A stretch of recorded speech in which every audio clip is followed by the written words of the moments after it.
And Tate, Brandon, how are you? I'm good. How are you doing? I'm living the dream. I'm living the dream. Well, that's great.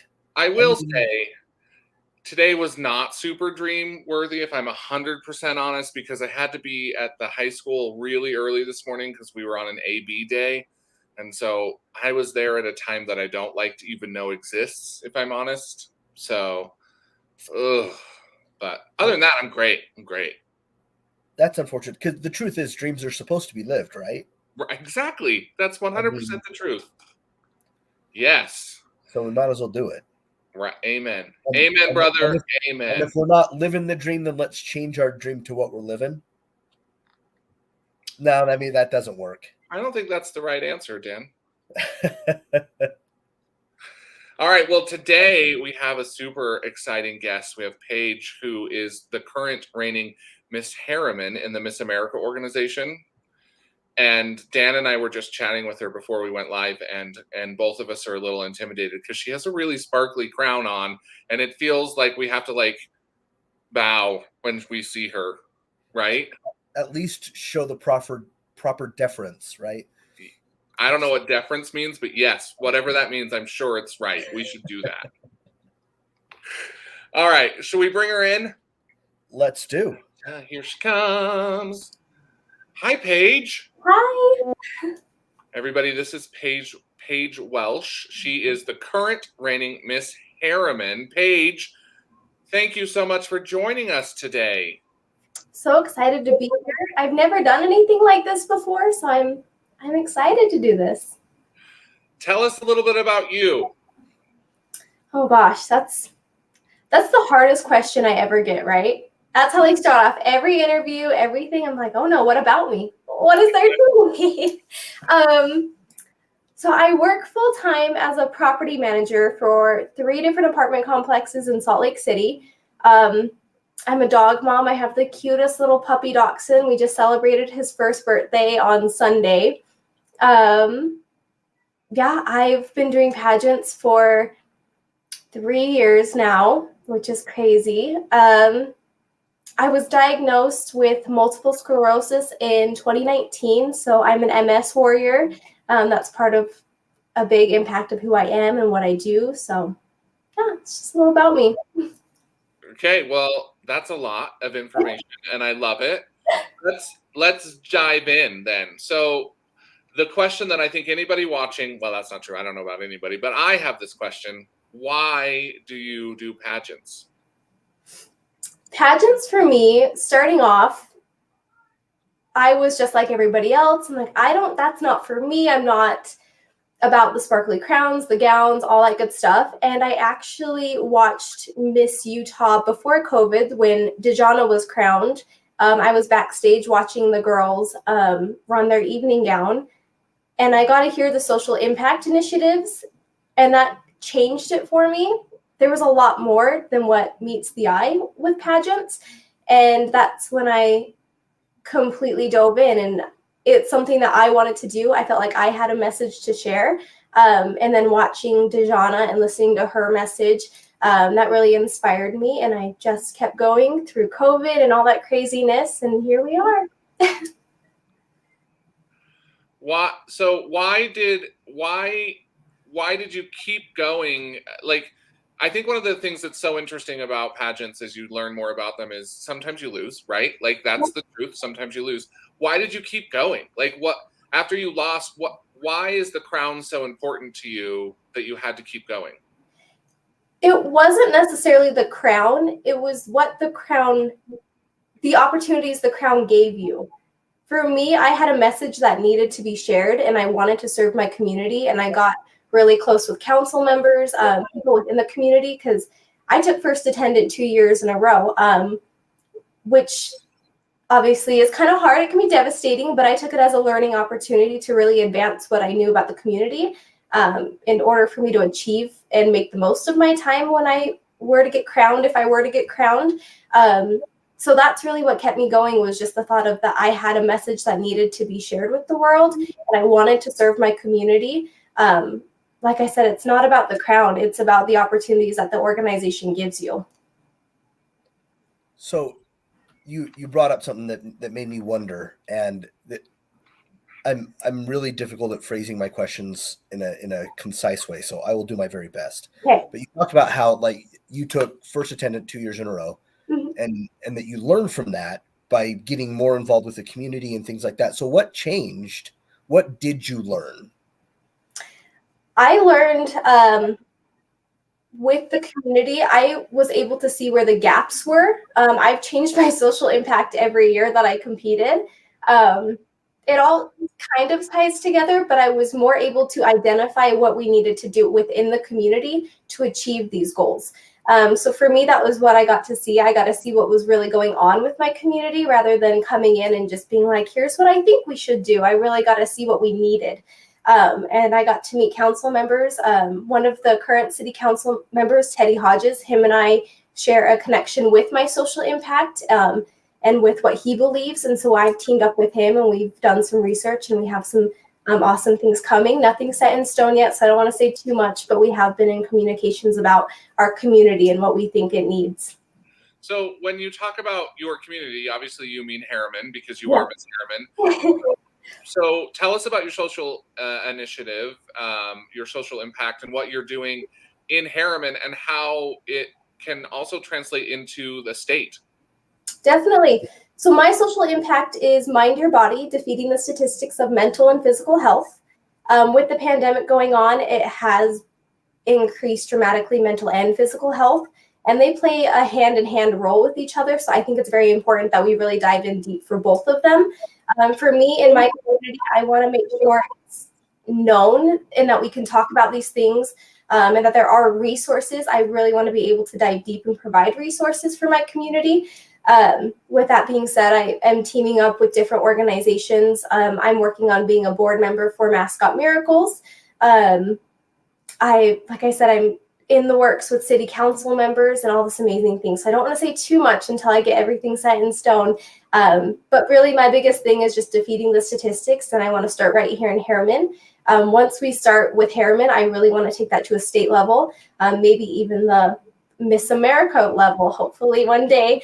And I really just want to make sure that we are defeating these statistics and changing how we view these and making it known that it's okay to talk about mental and physical health and that it's okay to ask for help. And I feel like we're scared because we're in this pandemic, and I feel like we've forgotten that that's also a big part of what makes us healthy and happy. So okay, so you're talking a lot about the process and Miss Utah and Miss America and all those things, which is really great. But my question, I think, and this is a question that I've heard a lot in my life as I've been in different pageant systems, is why are you Miss America? I mean, what is the point for you to get that far? What are you going to do that's going to change Miss America for the better or represent America in general? Yeah, that's a great question. I picked the Miss America program because it's the biggest organization to provide young women with scholarships. It's the biggest organization to provide women with a voice and a platform to really reach out and talk to them, talk to other people, and make sure everybody's known. So for me, that's why I picked the Miss America program. I think having that goal to get that high just shows you how prepared you can be, what you can achieve as a woman in this industry. Educational goals, it's providing scholarships. It's not just a beauty pageant. It really is getting to know the person and their brains. And I think achieving and wanting to go just that much farther in the organization really shows the women and how they really want to be represented. I feel like Dan's going to ask something, but I'm not sure. Well, so I had a thing, but we kind of moved on from it. So, so first of all, I love the discussion about mental health. I think physical health, I think we forget about it sometimes. Mental health, it feels like there's just, we shouldn't talk about it ever. I mean, I avoid talking about physical health because I don't like to exercise.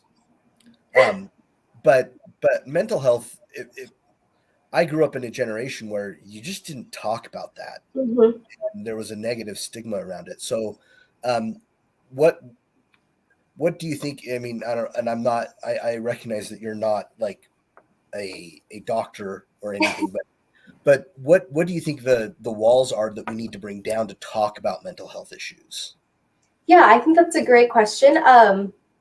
For me, I think starting young, I think starting with children and letting them know that it's okay to talk to adults or tell somebody that you don't feel like your best self, that you're having negative thoughts or that you're really sad. I think starting it at a young age and making it normal for them. So that way growing up, they can keep that habit.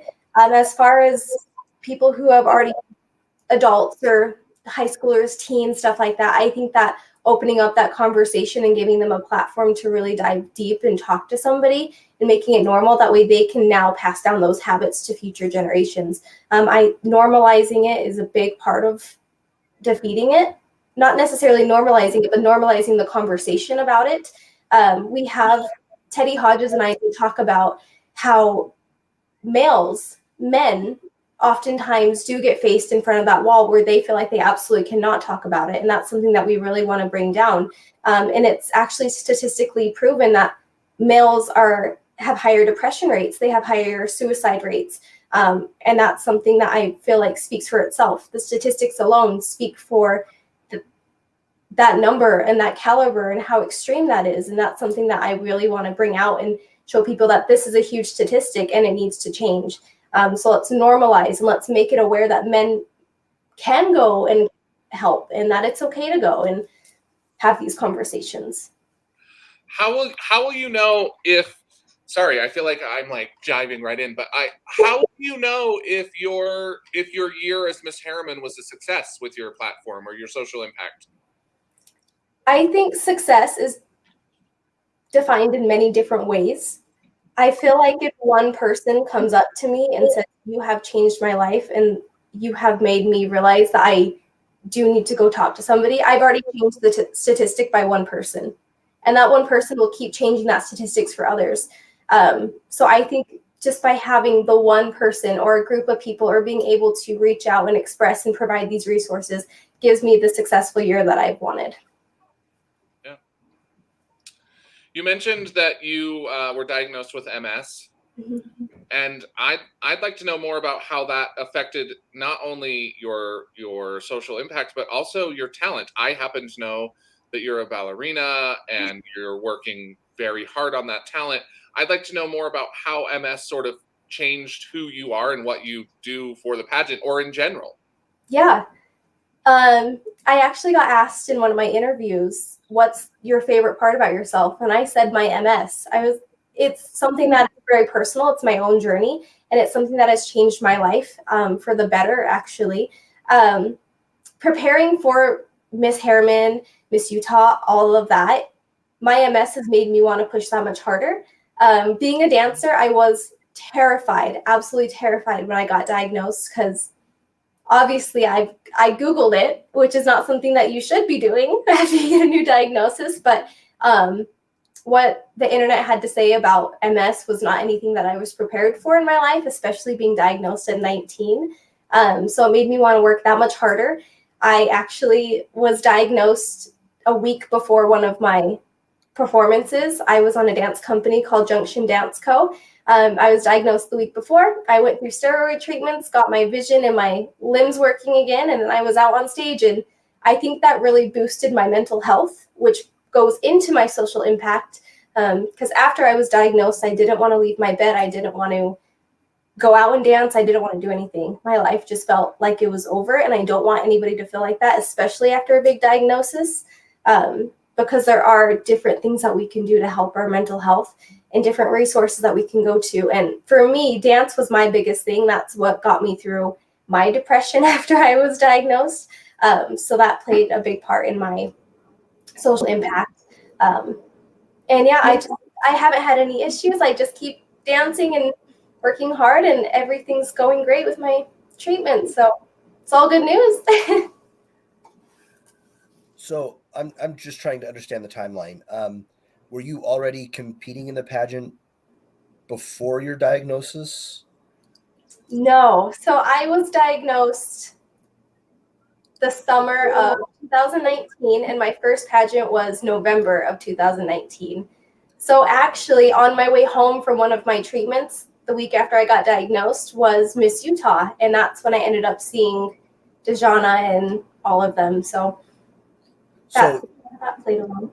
Then did your battle with your diagnosis and all of that, did that play a part in your deciding to do the pageant, to do that? It did, just because I felt like I had this message that I had to share. I went through something very big, a very big milestone in my life, and it was hard, and I wanted to be there, and I wanted to express to my community and to others that it's okay to struggle, and it's okay to ask for help, and it's okay to express those things, but I want to also be able to help them provide these solutions. So sitting in the audience and listening to these young women talk about something they're passionate about made me realize that I really wanted to pursue this. So, moving on a little from that, I want to know what your goals in life are. oh my God, this is a big question. My 5-year goal right now is to open up my own medical salon. I have my master medical aesthetics license. And I've been trying to open up my own business for a while now. It's expensive, and I want to do it the right way, and I want to do it the smart way. So I've been saving up and trying to make decisions. The other day, somebody told me that every decision I make should be getting me to this goal. And whether I go out to eat that day, whether I save this money, just everything I do should be working towards this goal. But in my life, my end goal is to be happy and to feel like I've left a purpose and a service in my life. And I feel like I'm doing good so far. I love that for you. How long have you been doing ballet? I started dancing at the age of 2. My mom owned a dance studio, and so I did that for a while. I lived in Chicago for a while as well, so that's when I got serious about my training. And then when we moved back to Utah, I really decided that this is what I wanted to do. Ballet was one of my more favorites, but I do train in all styles. I actually went to LA for a little bit and did music videos for DreamWorks TV, Awesome TV. I went to North Carolina to train for a while and went for a summer. So I had quite a few different training opportunities. So ballet is not one of my only sources of dance, but it's definitely one of my favorites. So you're currently preparing for Miss Utah. Miss Utah is coming up this summer, and you'll be competing with 50 or so other young ladies or young women who are vying for the title. And what's the scariest part for you about competing at a state level like that? The scariest part for me, I guess, is just the not knowing. The one portion of the competition that I've always not loved is the onstage question. So for me, it's that one. I love private interview. I love talent. I love evening wear. Just the onstage question is what gets me. So it's the not knowing, especially for the onstage question. That's the hardest thing for me. But the pros definitely outweigh the cons. I'm really excited. Last year, I got to go to Miss Utah as Miss Rose Canyon, just because COVID and all that crazy stuff happened, and I got to take 2019 Miss Herriman, Samantha Barney. I got to take her place at Miss Utah. And I met some of my best friends. My roommate and I are really good friends. She was Miss Murray this past year. We definitely created that bond. All of the Sash sisters are amazing. I haven't had anything bad to say about the organization. It's just a week of fun. Dan, this is your chance to ask about anything you've ever wanted to know about pageants. Like, you have an expert here. Find out everything you've ever wanted to know. I don't have much of a question, more of a comment, I guess. For me, being part of the theater world, I think most actors and actresses would agree that the hardest thing about doing theater is auditioning. Mm-hmm. And when I think about pageants, it's like a never-ending audition. And that scares the heck out of me. Like, every time I see you, I'm auditioning again, over and over again for a full week. Ha ha ha. And so props to anybody who does that, because I have a hard time standing up in front of people and saying, I'm literally asking you to judge me is an incredibly vulnerable thing to do. Yeah. How do you manage that? It is a great point, Dan. Is how do you manage yourself every day? You're representing something and being judged. And if we're honest, I think maybe pageant girls are judged a little bit harsher than other people are at times. For sure. I was one of those people that judged pageant girls before I really got to know what it was about in the organization.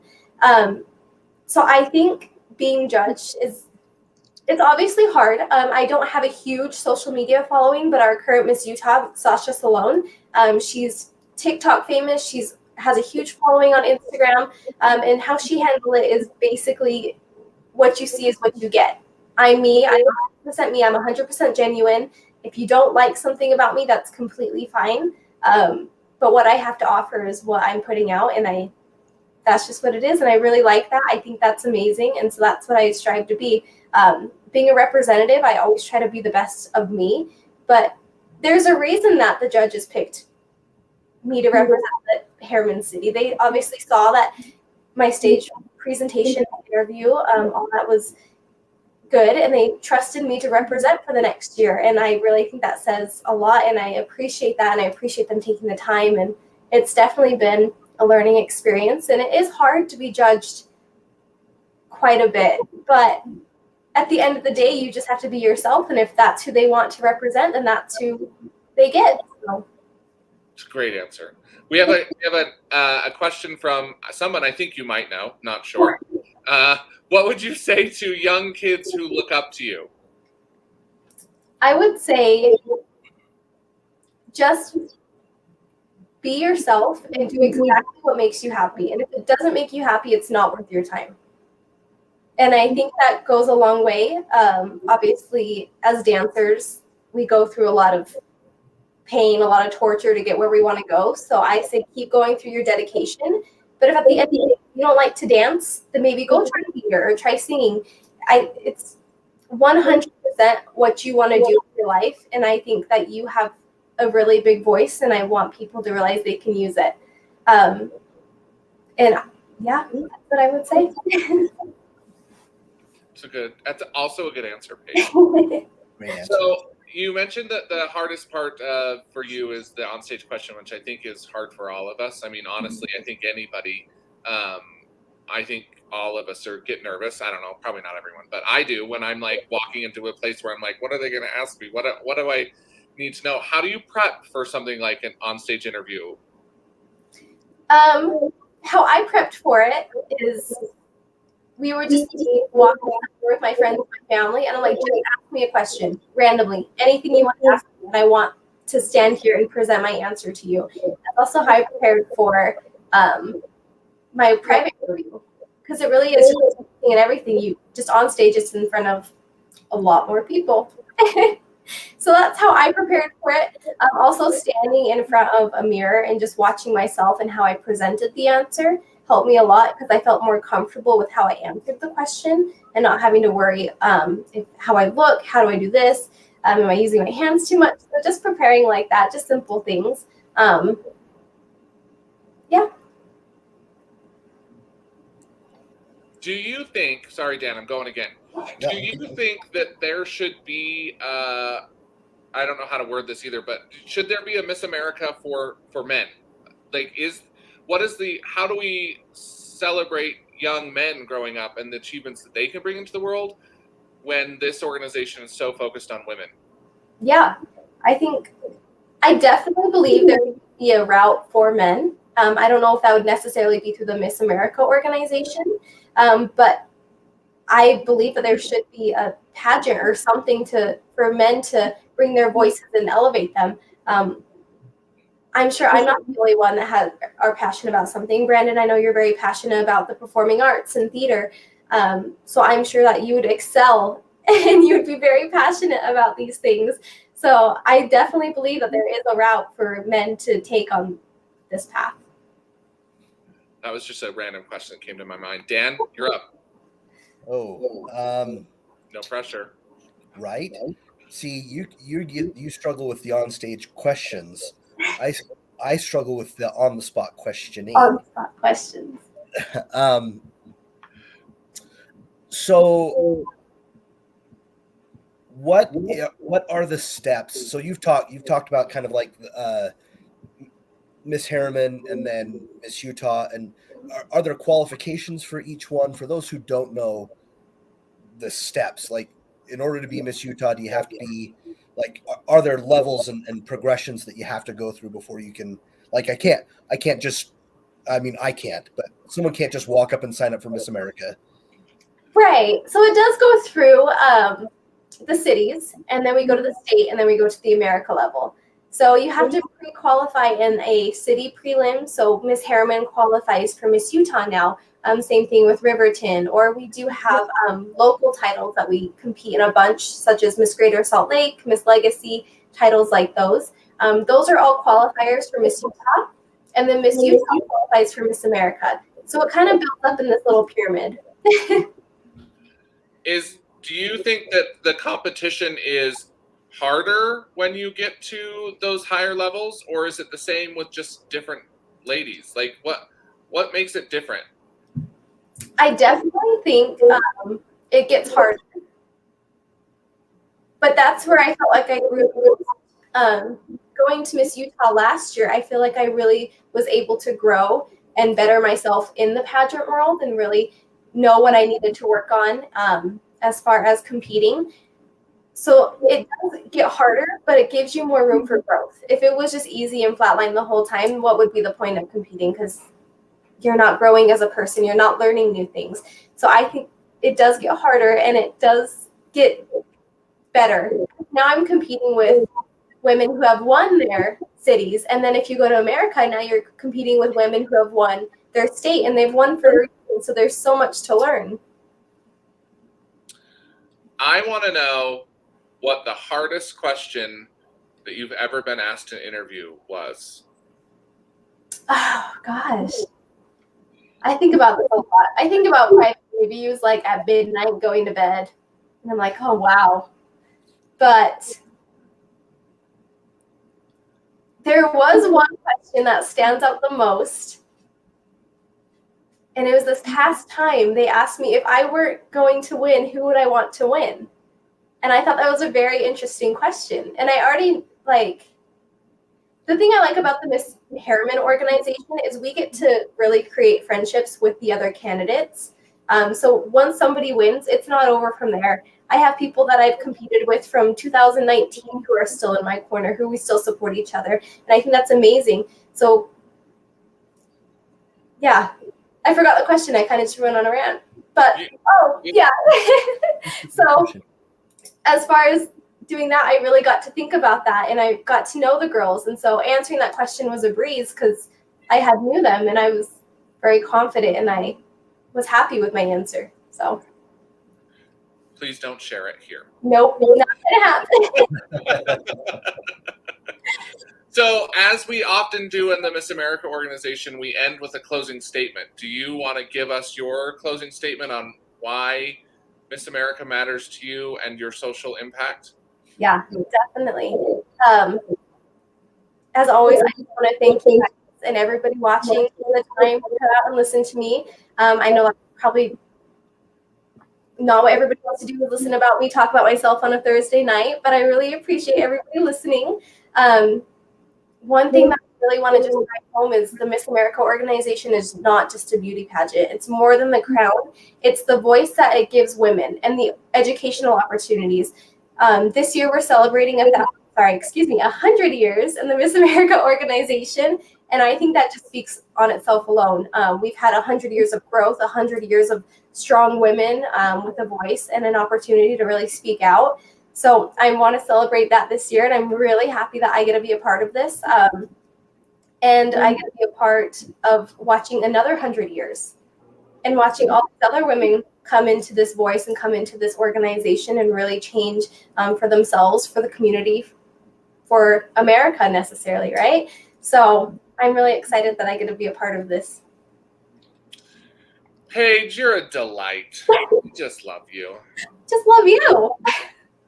Thank you so much for joining us. It really has been interesting to learn more about you and the Miss America organization. I know for me, I love the Miss America organization. I always have, but it's always interesting to learn more about why other people do. And so that was really great. So thank you. Thank you. All right. Dan Tate, we did. Yeah. That was, I'm sorry, but she had a crown on the whole time and I was like distracted, right? Every once in a while, I was like, as she talked, I was like, wow, that's really sparkly. She's so great. I wish that I was that accomplished and well-spoken at the age that she is, which we didn't even ask her how old she is, but I happen to know how old she is. But like literally, like I can't even fathom being as well-spoken and ahead of the game as she is. And I think that it says a lot about a person to really do what she's doing every time she competes, because it's putting yourself out there, as you know. Like you said, auditioning's hard. It's the hardest part, and she's literally auditioning every day. Right. So, well, and I mentioned this, but then once you win, like you audition as you compete, but once you win, it's pretty much audition all the time. Yeah. Everything that she does, people are holding her on a pedestal, and if you do something that knocks you off that pedestal, it's good for her. That's what I say. Yeah, Good for her. She's amazing. Next week we have Caitlin Olson, a friend of Opa, who's going to be joining us to chat about life and all the things New Year's and playing roles and blah blah blah. So we got lots of great stuff next week with Caitlin. Fun. Look forward to. And our podcast dropped on Spotify and Apple Podcasts. You can get all of it there now. I know, right? What a big day for us. Right. We're famous with at least 5 people, Dan. Excellent. I know. I mean, it's got to start somewhere. No, I just want 5. I don't want more than 5. 5's perfect for me. Too many more, and we'll be auditioning every time we're on, right? Exactly. All right. Well, Dan, it's been a delight. And as we always say, thank you guys so much for joining us. Go support the arts. There's lots of arts that need your support right now, whether here at OPA or across the state or country. Find arts, find a place where you can support them, because the arts matter and they're very important to so many people in our life. So that's that. Have a wonderful night, everyone. It's time for the awkward goodbye. Yep. We start waving. Bye. I'm waiting for the things to end.